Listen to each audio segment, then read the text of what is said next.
Slovenija je znana po visoki biotski pestrosti. Na razmeroma majhnem območju najdemo številne različne habitatne tipe in vrste. V slovenskih gozdovih pa raste kar 71 avtohtonih drevesnih vrst.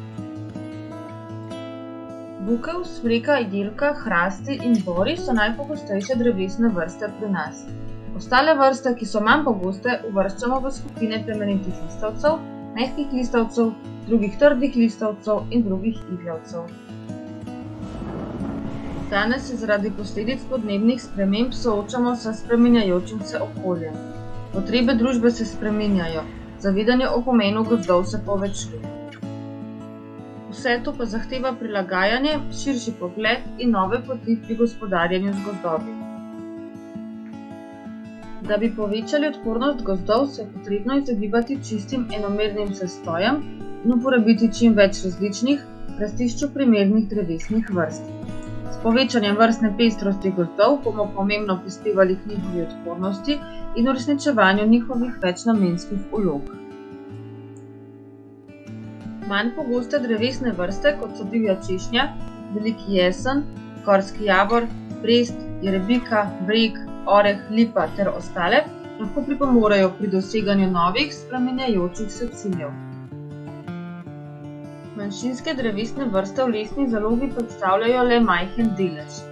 V sestoju se običajno pojavljajo posamično ali šopasto in jih do sedaj pri gospodarjenju največkrat nismo zadosti upoštevali in pospeševali. Te vrste pogosto potrebujejo za svojo rast veliko svetlobe, dobro uspevajo na najbolj produktivnih rastiščih in večina njih ima kratko življenjsko dobo. Ker prispevajo k raznolikosti in pestrosti gozdov, kakor tudi k produkciji visoko kakovostnega lesa v relativno kratkih dobah, so zanimive z ekonomskega, kakor tudi ekološkega vidika.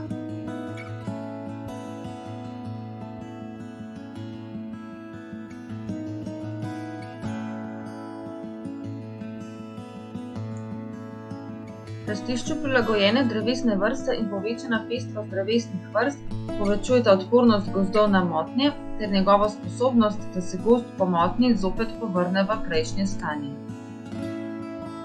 Poleg tega nudijo pašo čebelam, hrano in življenjski prostor različnim živalskim vrstam.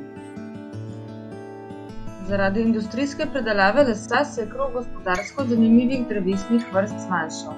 Redkejše drevesne vrste so se največkrat uporabljale kot les za kurjavo ali tehnični les. Njihova ekonomska izraba je bila majhna in zato so počasi začele izginjati iz tržišča in tudi iz gozda. Danes se razmere spreminjajo.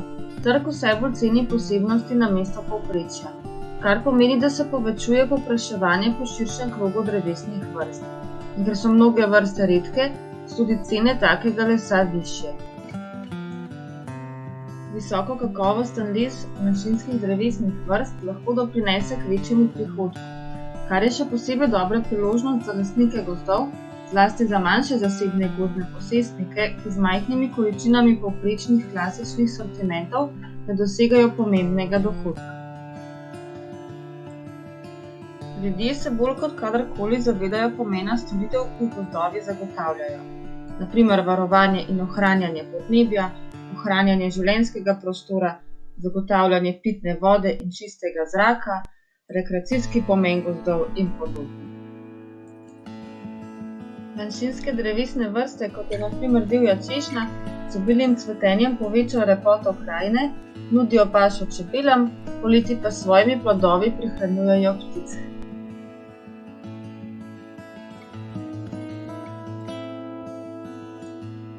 S spodbujanjem naravnega pomlajevanja minoritetnih drevesnih vrst ali sadnjo kvalitetnih in rastišču primernih sadik, ki so prevzgojene iz ustreznega semenskega materiala, ohranjamo vrstno pester gozd. Če pride do naravnih motenj večjih razsežnosti, si poleg naravne obnove poslužujemo tudi obnove s sadnjo. S tem se poveča potreba po sadikah, zato je potrebno hraniti večje količine semena minoritetnih drevesnih vrst v semenskih hranilnicah. Pri sadnji je potrebno poznati lastnosti in ekološke zahteve drevesnih vrst in se jim prilagajati ter upoštevati njihova rastišča, kjer so nekoč že rasle. Še bolj kot pri ostalih drevesnih vrstah je pomembno redno opravljanje nege in po potrebi zaščita pred divjadjo. Ne obstaja samo ena različica optimalnega ciljnega gozda.